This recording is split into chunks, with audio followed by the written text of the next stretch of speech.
नमस्कार दर्शक, आप देख रहे हैं जयगांव मिरर्स। प्रस्तुत है आज के मुख्य समाचार। Rapid headlines news. बिना ओटीपी शेयर किए धोखाधड़ी के शिकार हो रहे लोग। 51 पीस सोने के बिस्किट के साथ 2 गिरफ्तार। दमदम स्टेशन पर पटरी से उतरी ट्रेन, यात्रियों में अफरा तफरी। पार्टी फंड में पैसा देने से इंकार करने पर व्यवसायियों की पिटाई के आरोप में भाजपा नेता गिरफ्तार। अंतर्राष्ट्रीय तटीय सफाई दिवस पर छात्रों ने समुद्र तट की सफाई। सिलीगुड़ी शहर में शास्त्रीय संगीत पर 2 दिवसीय कार्यशाला का आयोजन। बिना ओटीपी शेयर किए धोखाधड़ी के शिकार हो रहे लोग। जलपाईगुड़ी के प्रभात रॉय के खाते से गायब हुए 20,000 रुपए। जलपाईगुड़ी के बेलाकोबा निवासी प्रभात रॉय बिना ओटीपी शेयर किए धोखाधड़ी के शिकार हो गए हैं। उन्होंने पिछले शुक्रवार को बेलाकोबा पुलिस स्टेशन में घटना की लिखित शिकायत दर्ज कराई। पूरी घटना की जानकारी बैंक मैनेजर को लिखित रूप में दी गई। ठगी गए प्रभात रॉय ने बताया कि वो स्टेट बैंक ऑफ बेलाकोबा का ग्राहक है। पिछले 27 अगस्त को बैंक पासबुक अपडेट कराने गया था। अपडेट के बाद उसने देखा कि उस महीने की 12 और 13 तारीख को लगातार 2 दिन उसके खाते से 10,000 रुपए गायब हो गए। दूसरे शब्दों में 2 दिन में कुल 20,000 रुपए गायब हो गए। इसकी उन्हें कोई खबर नहीं मिली क्योंकि मोबाइल पर अभी तक कोई ओटीपी या एसएमएस नहीं आया है। इसके बाद वो पुलिस के पास गए। बेलाकोबा के पुलिस चौकी में लिखित शिकायत दर्ज कराई गई तथा बेलाकोबा स्टेट बैंक के शाखा प्रबंधक को भी लिखित रूप में सूचना दी गई। बताया जाता है कि मुंबई के एक ग्राहक सेवा केंद्र के आधार कार्ड के जरिए उनके खाते से 20,000 रुपए निकाल लिए गए।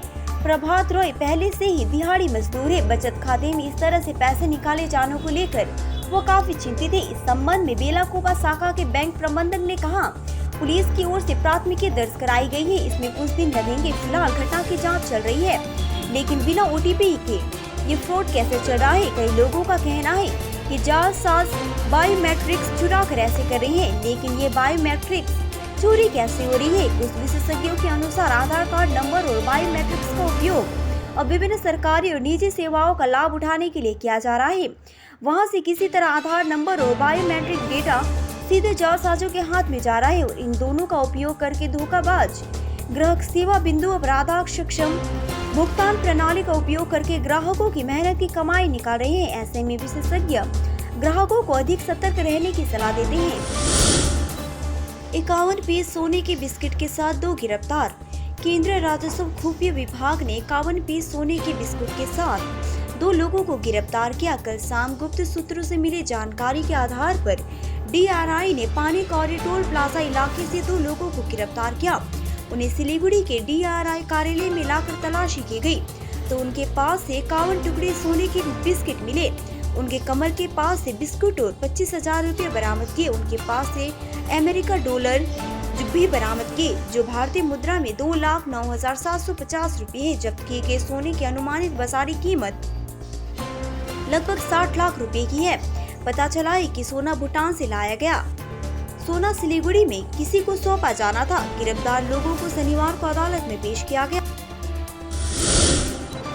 दमदम स्टेशन पर पटरी से उतरी ट्रेन, यात्रियों में अफरा तफरी। दमदम प्लेटफॉर्म नंबर 5 पर ट्रेन का पहिया पटरी से उतर गया। घटना के बाद लोगों में अफरा तफरी मच गई। हादसे के बाद ट्रेन दमदम रेलवे स्टेशन के प्लेटफॉर्म नंबर 5 पर रुकी। हालांकि सभी यात्री सुरक्षित थे। जानकारी के अनुसार कल्याणी से माजिरहाट जा रही एक लोकल ट्रेन शनिवार सुबह दमदम स्टेशन में प्रवेश करते ही पटरी से उतर गई। इस घटना के प्रकाश में आते ही यात्रियों में दहशत फैल गई। हालांकि ट्रेन की स्पीड कम होने के कारण दुर्घटनाग्रस्त होने से बच गई। इसके बाद ट्रेन दमदम रेलवे स्टेशन के प्लेटफॉर्म नंबर 5 पर रुकी। सभी यात्री सुरक्षित ट्रेन से उतर गए। सूचना मिलते ही रेलवे पुलिस और रेलवे कर्मचारी मौके पर पहुंचे।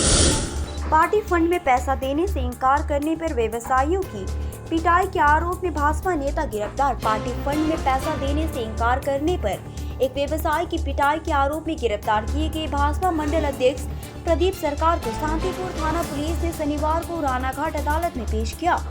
गौरतलब है कि शुक्रवार दोपहर पुलिस ने शांतिपुर 2 बीजेपी के मंडल अध्यक्ष को गिरफ्तार किया। सूत्रों के मुताबिक राज्य के विपक्षी नेता शुभेंदु अधिकारी गुरुवार को नदिया के फूलिया और चड्डा में पार्टी के कार्यक्रम में शामिल होने आए थे। कथित तौर पर बेलघरिया बीजेपी मंडल अध्यक्ष प्रदीप सरकार ने शुभेंदु अधिकारी की बैठक के नाम पर बुधवार शाम फुलिया में एक चावल व्यापारी से पार्टी फंड के लिए पैसे की मांग की। आरोप है कि पैसे देने से इनकार करने पर मंडल अध्यक्ष प्रदीप सरकार और उनके समर्थकों ने व्यवसायी की पिटाई कर दी। वहीं इसके बाद पीड़ित व्यवसायी ने गुरुवार को फुलिया चौकी में शिकायत दर्ज कराई और उस शिकायत के आधार पर शांतिपुर पुलिस ने शुक्रवार दोपहर आरोपी भाजपा मंडल अध्यक्ष प्रदीप सरकार को फुलिया से गिरफ्तार कर लिया। शनिवार को शांतिपुर पुलिस आरोपी भाजपा नेता को रानाघाट कोर्ट ले गई। हालांकि इस घटना पर रानाघाट पुलिस जिला की एसडीपीओ प्रबीर मंडल ने प्रेस कॉन्फ्रेंस की। हालांकि आरोपी बीजेपी मंडल अध्यक्ष ने दावा किया है कि उन्होंने शुभेंदु अधिकारी से मुलाकात के मामले में किसी से कोई पैसा नहीं लिया, उन्हें झूठे मामले में फंसाया गया है। अंतर्राष्ट्रीय तटीय सफाई दिवस पर छात्रों ने समुद्र तट की सफाई। शनिवार को अंतर्राष्ट्रीय तटीय सफाई दिवस है। दुनिया भर में आमतौर पर सितंबर के तीसरे शनिवार को मनाया जाता है। पूरी दुनिया के साथ ही गंगा सागर के कपिल मुनि मंदिर परिसर में भी आज यह दिन विशेष रूप से मनाया गया। यह दिन केंद्र सरकार के विज्ञान विभाग के national centre for post research द्वारा मनाया जाता है। इस खास अवसर पर कलकत्ता विश्वविद्यालय के छात्रों और शिक्षकों ने मिलकर गंगा सागर में कपिल मुनि मंदिर परिसर के साथ साथ समुद्र तट की सफाई की। इन छात्रों का लक्ष्य केवल स्वच्छता के माध्यम से पर्यावरण की रक्षा करना है। आज के इस कार्यक्रम में सागर ब्लॉक के कई स्कूल के विद्यार्थियों ने भी हिस्सा लिया। ग्लोबल वार्मिंग के परिणाम स्वरूप पर्यावरण लगातार संतुलन हो रहा है। जलवायु परिवर्तन भी देखा जा रहा है। अगर लोग अपने पर्यावरण की रक्षा के लिए जागरूक नहीं हुए तो आने वाले दिनों में इस मानव जाति को और भी बड़े खतरों का सामना करना पड़ेगा। सागर ब्लॉक सेवा समिति के सचिव रामकृष्ण दास ने कहा, पर्यावरण की रक्षा के लिए सभी वर्ग के लोगों को आगे आना चाहिए। पर्यावरण बचेगा तो ही मानव जाति बचेगी, अन्यथा मानव जाति विनाश की ओर चली जाएगी। अंतर्राष्ट्रीय तटीय स्वच्छता दिवस के अवसर पर विभिन्न स्वयंसेवी संगठनों और विभिन्न स्कूलों के छात्रों ने गंगा सागर में कपिल मुनि मंदिर और गंगा सागर तट के परिसर की सफाई में हाथ मिलाया। केवल एक दिन सफाई करना पर्याप्त नहीं है, हम पूरे साल इस कार्रवाई से जुड़ना है। पर्यावरण की रक्षा हमें स्वयं करनी होगी। हर साल लाखों तीर्थयात्री महामानव सागर के तट पर स्थित इस पवित्र स्थान पर आते हैं। ये समुद्र तट एक सभा स्थल बन गया है। समुद्र की रक्षा के लिए सभी को आगे आना चाहिए। सिलीगुड़ी शहर में शास्त्रीय संगीत पर 2 दिवसीय कार्यशाला का आयोजन। सिलीगुड़ी शहर में परंपरा नामक संगीत कक्षा द्वारा शास्त्रीय संगीत पर 2 दिवसीय कार्यशाला का आयोजन किया गया। शनिवार को सिलीगुड़ी के नबनकुर संघ क्लब में कार्यशाला का अनौपचारिक शुभारंभ किया गया। बताया जा रहा है कि कार्यशाला शनिवार और रविवार को आयोजित होगी। इस कार्यशाला में मुख्य शिक्षक के रूप में संगीत गुरु विप्लव मुखर्जी और तबला राणा सरकार मौजूद थे।